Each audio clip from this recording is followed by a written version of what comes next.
Hello friends, स्वागत है आपका माय हिमाचल न्यूज में। हिमाचल प्रदेश तथा अन्य प्रमुख खबरों के लिए माय हिमाचल न्यूज चैनल को सब्सक्राइब कर लें, साथ में बेल आइकन को भी प्रेस कर दें ताकि हिमाचल की हर ताज़ा खबर आपको मिलती रहे। तो सबसे पहले बात करते हैं हिमाचल के कोरोना अपडेट पे। तो हिमाचल में 219 नए मामले हैं, 219 ही मरीज ठीक हुए हैं।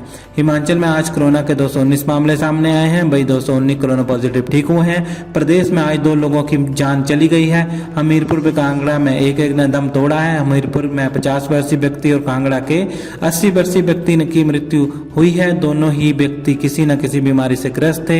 हिमाचल में कुल आंकड़ा 18,522 पहुंच गया है। अभी 2,642 एक्टिव केस है। अब तक 15,593 लोग ठीक हो चुके हैं। हिमाचल प्रदेश में कोरोना डेथ का आंकड़ा 257 पहुंच गया है। हिमाचल में आज 3,361 कोरोना सैंपल जांच को आए थे, जिसमें से 3,017 नेगेटिव रहे हैं। अभी 197 की रिपोर्ट पेंडिंग है। आज के सैंपल से 147 पॉजिटिव मामले आए हैं, बाकी पेंडिंग सैंपल से हैं। हिमाचल में अब तक 3,41,119 कोरोना सैंपल की जांच हो चुकी है। इसमें से 3,21,400 नेगेटिव रहे हैं। मंडी जिला में 43, शिमला में 42, कुल्लू में 26, बिलासपुर व किन्नौर में 24 हैं, कांगड़ा में 18 है, चंबा में 14 है, सिरमौर में 9 है, हमीरपुर में 8 है, सोलन में 7 है, ऊना में 3 है। व लाहौल स्पीति में 1 मामला सामने आया है। कांगड़ा के 41, शिमला के 40, सिरमौर के 26, हमीरपुर के 25, सोलन के 23, कुल्लू के 19, बिलासपुर के 16, ऊना के 14, चंबा के 11, व लाहौल स्पीति के 4 कोरोना पॉजिटिव मरीज हिमाचल प्रदेश में ठीक हुए हैं।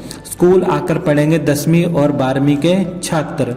10वीं और 12वीं यानी बोर्ड कक्षाओं के छात्रों को स्कूल बुलाने के लिए प्रदेश सरकार ने हामी तो भर दी है। सोमवार को 19 अक्टूबर से ये काम शुरू हो जाएगा। हालांकि 9वीं और 11वीं का फैसला ईपीटीएम पूरी होते ही लिया जाएगा। ये बात शिक्षा मंत्री गोविंद सिंह ठाकुर ने कही है। उन्होंने कहा कि अभिभावकों की सहमति से बोर्ड कक्षाओं के बच्चों को रेगुलर तौर पर स्कूल बुलाया जाएगा।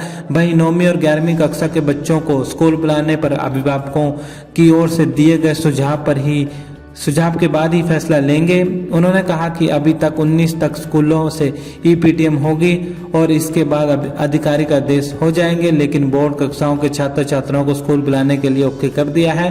प्रदेश सरकार भी ईपीटीएम में आए सुझावों के अनुसार फैसला लेगी। 19 अक्टूबर तक ये ईपीटीएम चलेगी और उसके बाद प्रदेश सरकार को स्कूलों की ओर से सभी सुझाव भेजे जाएंगे। 1ली से 8वीं कक्षा के बच्चों को स्कूल नहीं अभी तक बुलाया जाएगा।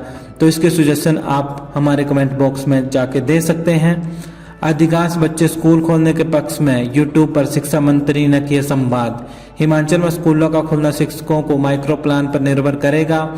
शिक्षा मंत्री गोविंद सिंह ठाकुर ने कहा कि स्कूल खोलने के लिए अभिभावकों की राय भी बहुत जरूरी है। सरकार पर सब कुछ छोड़ने की मानसिकता बिल्कुल गलत है। ऐसे में शुक्रवार से सरकारी स्कूलों में शुरू होने वाली ईपीटीएम से 7 लाख अभिभावकों की शिक्षा संवाद शिक्षकों द्वारा इस बाबत नबज टटोली जाएगी। इसके अलावा स्कूलों में विद्यार्थियों की संख्या और कमरों की स्थिति के अनुसार शिक्षक अपना प्लान बनाएंगे। इस प्लान के आधार पर शिक्षा विभाग आगामी दिनों में स्कूल खोलने का प्रस्ताव मंत्रिमंडल की बैठक में लेकर जाएगा। गुरुवार को यूट्यूब के माध्यम से शिक्षा मंत्री गोविंद सिंह ठाकुर ने शिक्षकों, विद्यार्थियों और अभिभावकों के साथ संवाद किया। इस दौरान अधिकांश बच्चे स्कूल खोलने के हक में नहीं थे। कुछ अभिभावकों ने भी नियमित कक्षाएं शुरू करने की बात कही, जबकि कुछ अभिभावकों ने कोरोना संक्रमण के मामले बढ़ने का हवाला देते हुए स्कूल बंद रखने और ऑनलाइन पढ़ाई को ही जारी रखने की वकालत की है। 8 विषयों के लिए नवंबर-दिसंबर में टेट करवाएगा शिक्षा बोर्ड। प्रदेश स्कूल शिक्षा बोर्ड नवंबर और दिसंबर में माह में 8 विषयों की अध्यापक पात्रता परीक्षा करवाएगा। ये परीक्षा 29 नवंबर से 13 दिसंबर तक 2 चरणों में होगी। इसके लिए अभ्यर्थी 19 अक्टूबर से आवेदन कर सकेंगे, जबकि आवेदन की अंतिम तिथि 5 नवंबर रहेगी।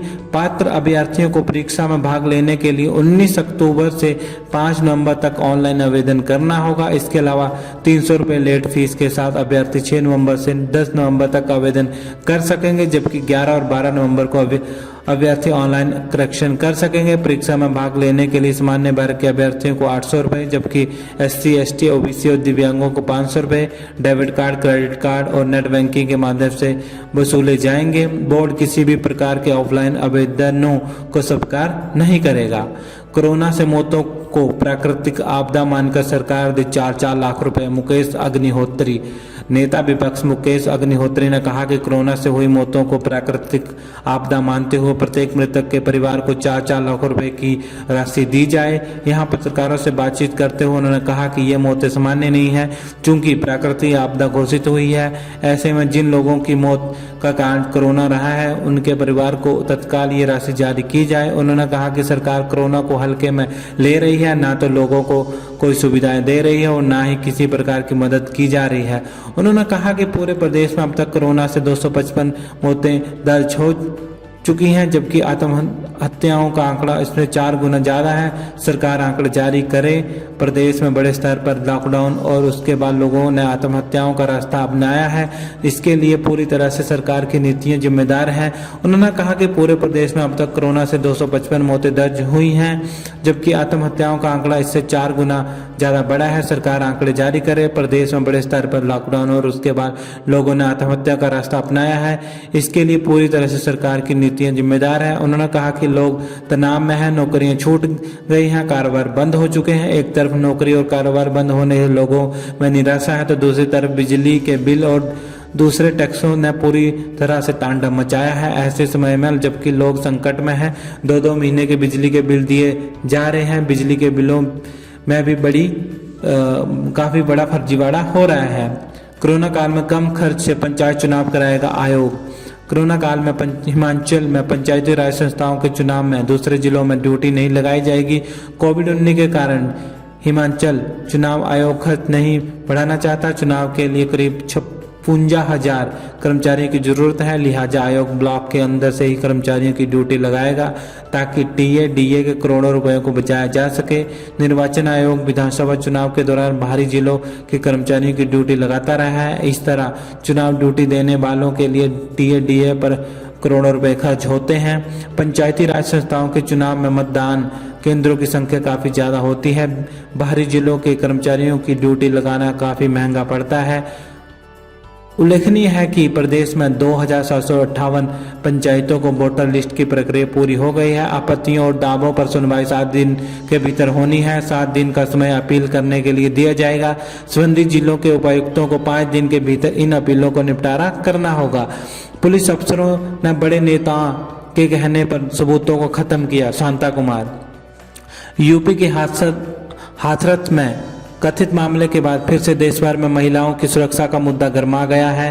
हिमाचल में भी बहुचर्चित शिमला के कोटखाई के गुड़िया मामला भी चर्चा में आ गया है। बुधवार को गुड़िया के परिजनों ने भी हिमाचल हाई कोर्ट में सीबीआई की जांच पर सवाल उठाते हुए याचिका दाखिल की है।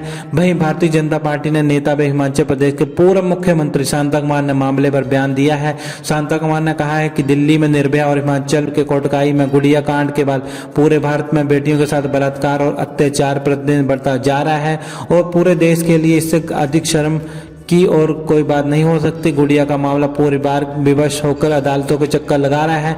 उन्होंने मुख्यमंत्री जयराम ठाकुर से विशेष आग्रह किया है कि उस पूरे परिवार के दिल की पीड़ा को समझकर एक बार न्याय दिलवाने का एक और प्रयत्न सरकार करे। भले ही सीबीआई भी खाली हाथ लौट गई थी, लेकिन अनुमान यह है कि पुलिस के बड़े अधिकारियों ने किसी बड़े नेता के कहने पर सबूतों को इतने वैज्ञानिक तरीके से समाप्त किया कि सीबीआई को भी कुछ हाथ नहीं लगा। हालांकि अपराध विज्ञान का ये सिद्धांत है कि हर अपराध अपने पीछे कोई न कोई निशानी जरूर छोड़ता है, तलाश करने वाले चाहिए।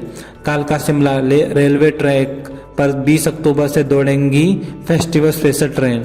हिमाचल में पर्यटकों की पहली पसंद बन चुके कालका शिमला हेरिटेज रेलवे ट्रैक पर फेस्टिवल स्पेशल ट्रेन चलेगी। इस ट्रेन को 20 अक्टूबर से चलाए जाने की संभावना है। रेलवे मंत्रालय ने पर्यटकों और आम लोगों को सुविधा देने के लिए फेस्टिवल स्पेशल ट्रेन चलाने की तैयारी की है। इसी के चलते कालका शिमला रेल मार्ग पर भी कालका से शिमला के लिए एक फेस्टिवल स्पेशल ट्रेन चलाई जाएगी। इससे लोगों और बाहरी राज्यों से हिमाचल आने वाले पर्यटकों को एक बार फिर रेल मार्ग से हिमाचल की वादियों को नज़दीक से निहारने का मौका मिलेगा। ये ट्रेन कालका से शिमला और फिर शिमला से वापस कालका के लिए चलेंगी। हालांकि अभी तक इसकी समय सारणी निर्धारित नहीं की गई है, लेकिन इसे 20 अक्टूबर से चलाए जाने की संभावना है। इस फेस्टिवल स्पेशल ट्रेन में यात्रा करने के लिए लोगों को रिजर्वेशन करवाना होगा। रिजर्वेशन के बाद ही लोग सफर कर सकेंगे। इसमें जाने के लिए रेलवे काउंटर और ऑनलाइन बुकिंग करवाई जा सकती है। बता दें कि कोविड काल शुरू होते ही ट्रेनों की आवाजाही पर रोक लगा दी गई थी। अब लंबे समय के बाद सूने पड़े रेलवे स्टेशन पर रौनक लौटेगी। वहीं हिमाचल में बढ़ती पर्यटकों की संख्या इस फेस्टिवल स्पेशल ट्रेन के चलने से और इजाफा होने की उम्मीद है। पर्यटक हिमाचल की वादियों को करीब से निहारने और पहाड़ी रास्तों का आनंद लेने के लिए इस ट्रेन में सफर करेंगे। तो वीडियो को लाइक कर दीजिएगा, चैनल को सब्सक्राइब कर दीजिएगा। जय हिंद, जय भारत।